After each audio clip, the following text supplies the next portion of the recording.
cara kerja speaker. Desain speaker dasar memiliki motor yang menggerakkan speaker bolak-balik.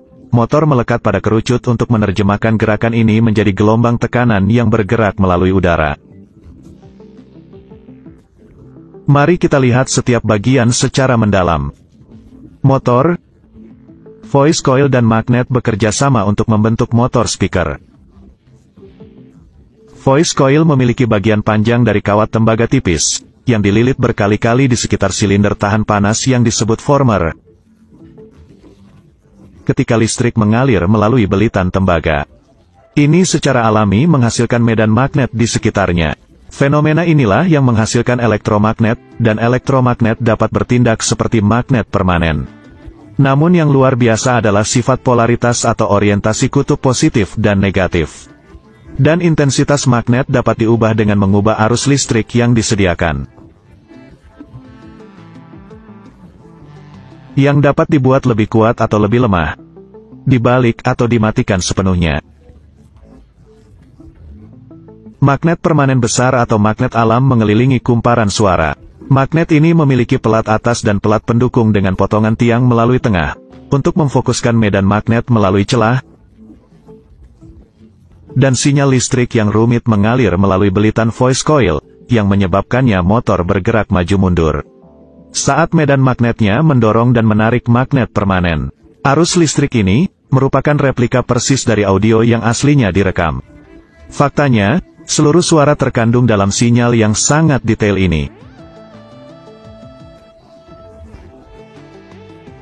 Kerucut dan suspensi. Kerucut menerjemahkan gerakan voice coil menjadi gelombang yang berjalan di udara. Ini memiliki sistem suspensi yang fleksibel, terdiri dari surround di bagian luar dan speeder bergelombang di tengahnya.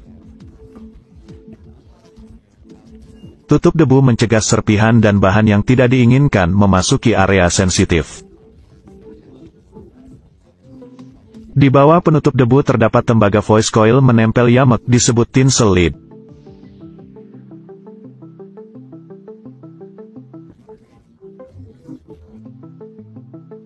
Proses menciptakan simfoni. Jika speaker hanya bergerak bolak-balik, bagaimana caranya menghasilkan simfoni suara pada saat yang bersamaan? Mari kita lihat operasi gelombang suara dasar. Udara berada dalam medium elastis, artinya kembali ke bentuk semula. Setelah gaya kerja dihilangkan, speaker mendorong dan menarik molekul udara yang membuat mereka menabrak satu sama lain dalam efek domino. Gelombang ini mencapai dan menggerakkan gendang telinga Anda, yang mengirimkan sinyal yang ditafsirkan oleh otak Anda sebagai suara.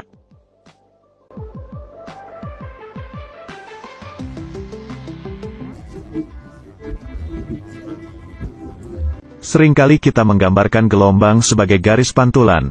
Pada kenyataannya, gelombang suara adalah area 3 dimensi dengan tekanan tinggi dan rendah.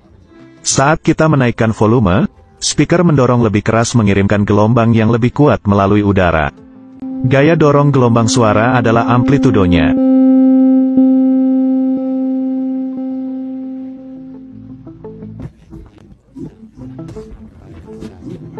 Untuk membuat suara tinggi dan rendah, speaker bergetar lebih cepat atau lebih lambat.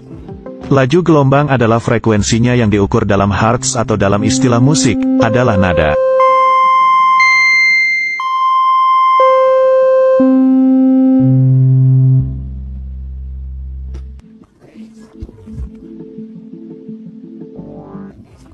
Dari gelombang suara hingga menjadi musik. Alat musik menghasilkan bentuk gelombang yang unik saat dimainkan. Hanya satu nada, memiliki rentang getaran rendah, menengah, dan tinggi yang digabungkan, menjadi gelombang suara yang kompleks. Frekuensi yang paling nyata dari senar gitar yang bergetar kita misalkan nada G, dan banyak kedutan dan gerakan yang lebih kecil berjalan melalui senar pada saat yang sama, yang menghasilkan nada yang juga dideteksi oleh telinga Anda. Tetapi saya memisahkannya menjadi beberapa frekuensi dari rendah ke tinggi.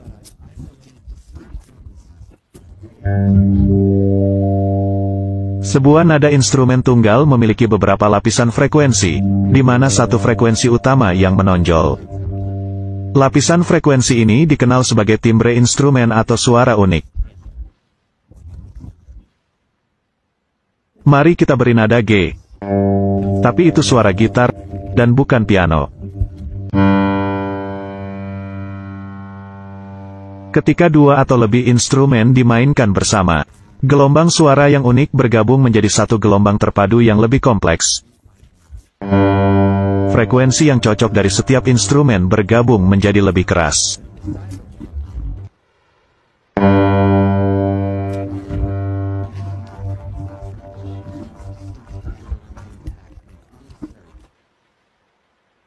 Dengan sedikit usaha, telinga kita masih bisa memilih instrumen individual ini dari campurannya. Telinga manusia dapat membedakan getaran suara antara sekitar 20 Hz dan 20.000 Hz. Sangat banyak frekuensi suara yamek dapat didengar.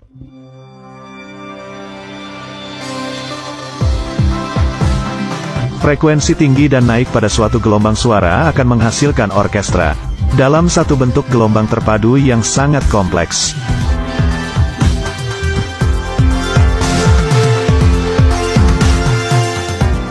Sangat mungkin bagi satu speaker untuk menangani seluruh suara, seperti earphone Anda misalnya.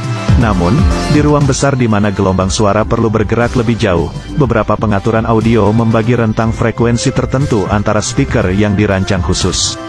Speaker yang ditujukan untuk frekuensi rendah memiliki desain yang jauh berbeda dari speaker yang dibuat untuk frekuensi tinggi.